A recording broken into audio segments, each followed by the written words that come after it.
Le 13 octobre 1917, au Portugal, plus de 50 000 personnes sont réunies sous une pluie battante dans une modeste prairie que rien ne prédestinait à connaître une telle affluence. Les yeux sont rivés sur 3 enfants, Lucia, Francisco et Jacinta. Ces jeunes bergers, issus de familles modestes et illettrées, ont attiré les foules en annonçant un grand miracle qui doit se produire à midi. Ce miracle, ce ne sont pas vraiment eux qui l'ont annoncé, mais une dame, vêtue de blanc, qui leur est apparue à plusieurs reprises. Coïncidence météorologique ou véritable signe du ciel, ce jour-là, devant plus de 50 000 personnes, le soleil s'est mis à danser.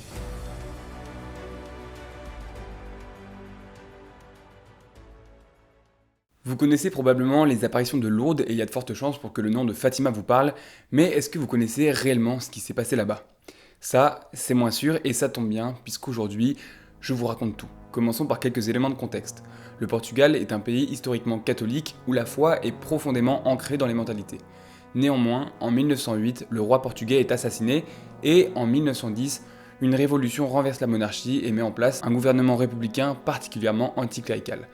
4 ans plus tard, la Première Guerre mondiale éclate et le Portugal va s'y engager aux côtés des Alliés en déployant des milliers de soldats en France. La ville de Fatima, elle, est située à 130 km de Lisbonne. C'est une ville pauvre, peuplée de paysans, où les enfants sont peu éduqués et sont généralement occupés à garder les moutons. C'est justement ce que font 3 enfants de Fatima à l'époque, Lucia dos Santos, 10 ans, et ses cousins, Francisco Marto, 9 ans, et Jacinta Marto, 7 ans.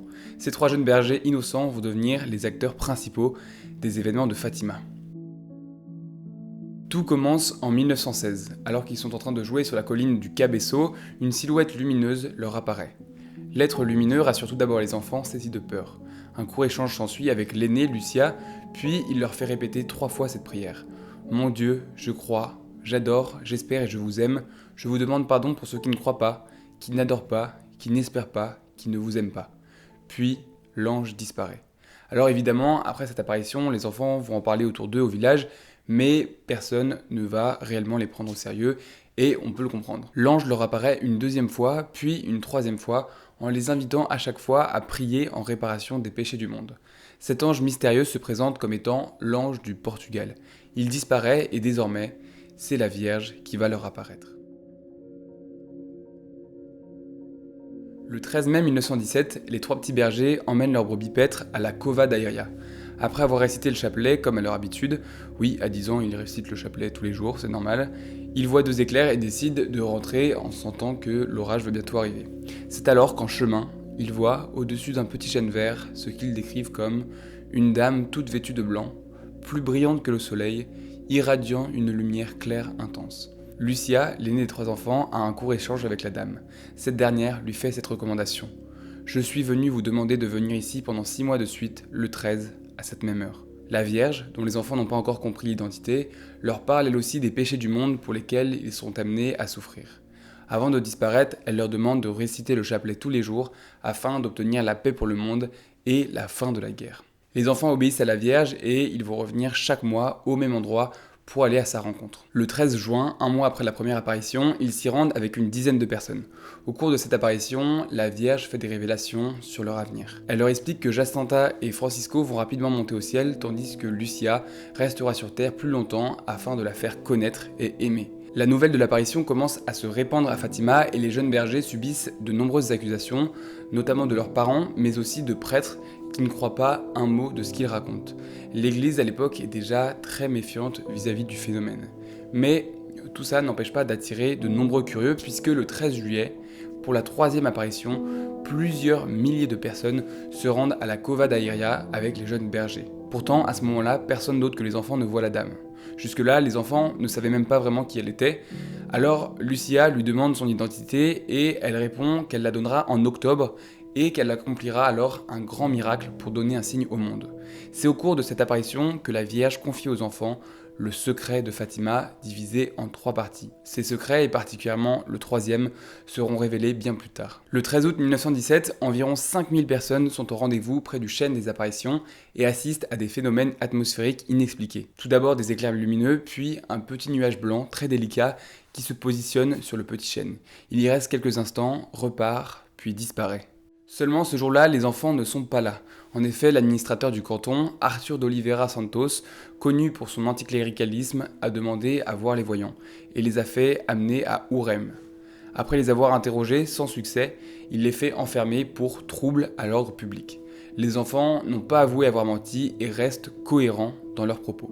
La foule, apprenant que les enfants ont été mis en prison, se rend à Ourem, c'est à 2 ou 3 heures de marche de Fatima, et sur place, ils exigent leur libération. Face au scandale et au risque d'émeute, l'administrateur relâche les petits bergers le 15 août, l'Assomption, la fête de la Vierge Marie. Tous ces événements contribuent à répandre la nouvelle des apparitions et surtout du grand miracle à venir.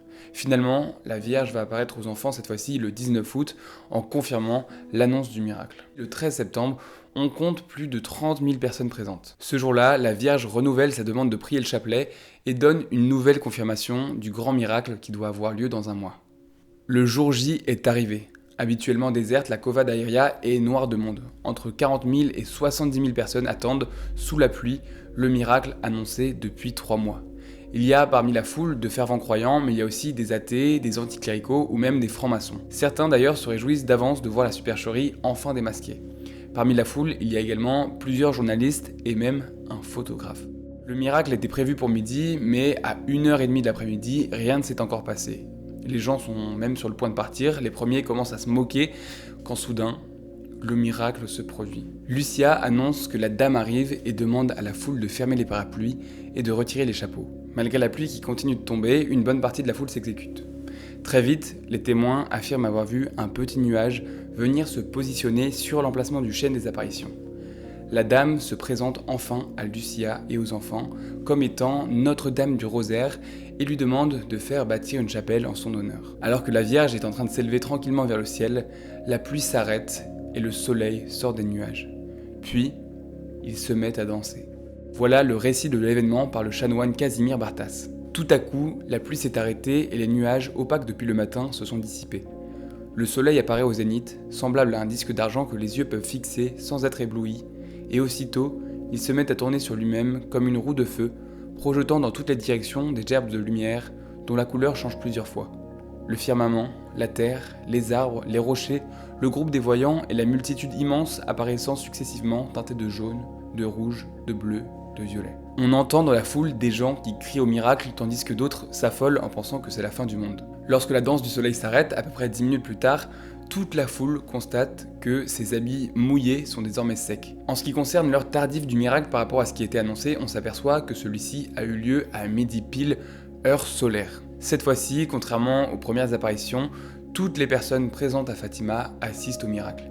Il y a des milliers et des milliers de témoignages concordants. Le phénomène est même observé à plusieurs dizaines de kilomètres. Ainsi, le poète Alfonso López Vieira, qui se trouvait à une quarantaine de kilomètres de Fatima, a pu affirmer « En ce jour du 13 octobre, alors que je n'avais pas gardé le souvenir des prédictions des petits bergers, je fus émerveillé par un spectacle éblouissant dans le ciel, pour moi entièrement nouveau, auquel j'ai assisté de ce balcon. » On vit même certains incroyants qui s'étaient moqués le matin même des pèlerins qui convergeaient vers Fatima, se prosterner à genoux devant le phénomène. Le témoignage du journaliste Alvino de Almeida est probablement l'un des plus intéressants par sa neutralité et son objectivité. Il était un journaliste célèbre et réputé, rédacteur en chef du journal O Século. Il avait un temps été proche de l'église avant de s'en éloigner et de devenir franc-maçon et radicalement anticatholique. Mais face au miracle, le journaliste a dû s'incliner.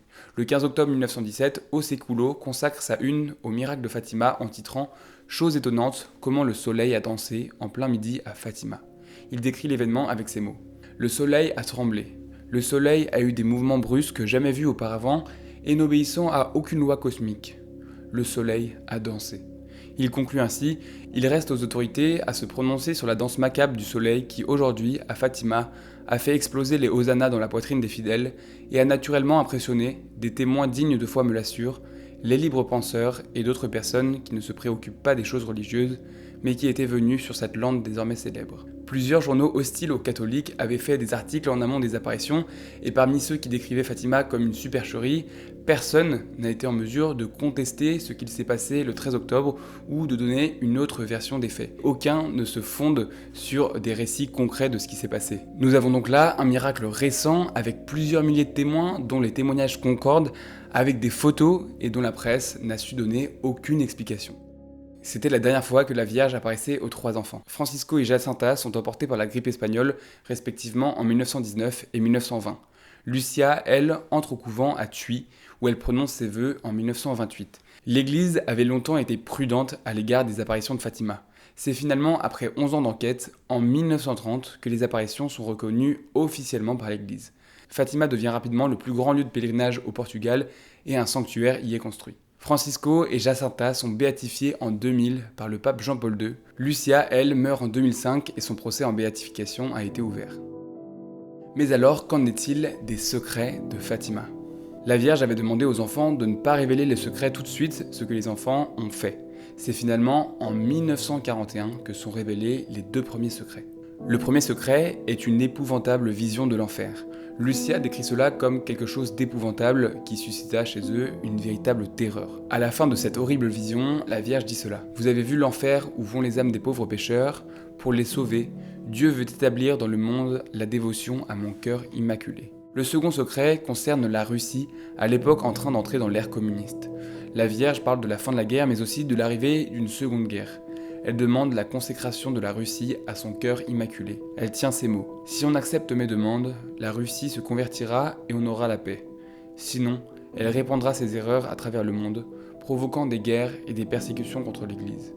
Les bons seront martyrisés, le Saint-Père aura beaucoup à souffrir, diverses nations seront détruites. » Le troisième secret, lui, n'est pas révélé comme les 2 autres en 1941. Il est placé dans une enveloppe scellée qui va se transmettre de pape en pape sans que ceux-ci ne veuillent révéler le secret. Le 13 mai 1981, anniversaire de la première apparition, le pape Jean-Paul II est victime d'un attentat sur la place Saint-Pierre. Atteint par 2 coups de feu, il frôle la mort et dira plus tard que c'est la main de la Sainte Vierge qui l'a sauvé. Il demande immédiatement à découvrir le contenu du secret et découvre à l'hôpital ce 3e secret. En voici le contenu. Nous vîmes divers autres évêques, prêtres, religieux et religieuses, montés sur une montagne escarpée, au sommet de laquelle il y avait une grande croix. Parvenus au sommet de la montagne, prosternés à genoux au pied de la grande croix, le Saint-Père fut tué par un groupe de soldats qui tirèrent plusieurs coups avec une arme à feu et des flèches. Jean-Paul II associe tout de suite ce qui est écrit à l'attentat dont il a été victime. Le pape mettra en application ce que la Vierge demandait et qui n'avait pas encore été fait, à savoir la consécration du monde à Marie le 7 juin 1981. Et il ira à Fatima consacrer de nouveau le monde à Marie le 13 mai 1982 en faisant fixer dans la couronne de la Vierge la balle qui avait traversé son corps. Quelques années plus tard, en 1989, le mur de Berlin s'effondre, le communisme s'effondre, comme annoncé dans le secret. Le 13 mai 2000, le pape Jean-Paul II se rend à Fatima pour béatifier les voyants Francisco et Jacinta. Il va même rencontrer sœur Lucia. Quelques jours plus tard, le cardinal Ratzinger, alors préfet de la Congrégation pour la doctrine de la foi, publie un document qui révèle au monde entier ce 3e secret. Ainsi s'achève le mystère des secrets de Fatima. C'est la fin de cette vidéo, ça y est, vous savez précisément ce qui s'est passé à Fatima au début du XXe siècle. Moi personnellement, j'aime beaucoup ces apparitions, notamment ce grand miracle, parce qu'il y a eu énormément de témoins, et donc beaucoup de gens qui ne croyaient pas, qui ont été bouleversés par les événements. Donc je trouve ça magnifique, et puis aussi le fait que la Vierge Marie soit apparue une nouvelle fois, comme à Lourdes, à des jeunes enfants qui étaient complètement incultes, pauvres, etc. Je trouve ça très touchant. J'aurai l'occasion d'aller à Fatima au moment des JMJ, donc j'en profiterai peut-être pour prendre quelques images. En tout cas, j'ai hâte de découvrir ce beau lieu de pèlerinage. Si cette vidéo vous a plu, n'hésitez pas à aller voir le film Fatima, dont j'ai utilisé les images en illustration. Rendez-vous sur la plateforme Sage+, je vous mets le lien en description. Un grand merci à Sage Distribution qui m'a donné les droits sur ces extraits. N'hésitez pas à partager cette vidéo pour faire connaître ce miracle, laissez un petit commentaire, mettez un petit like et surtout abonnez-vous. En attendant, je vous dis à très bientôt, prenez soin de vous et que la paix soit avec vous.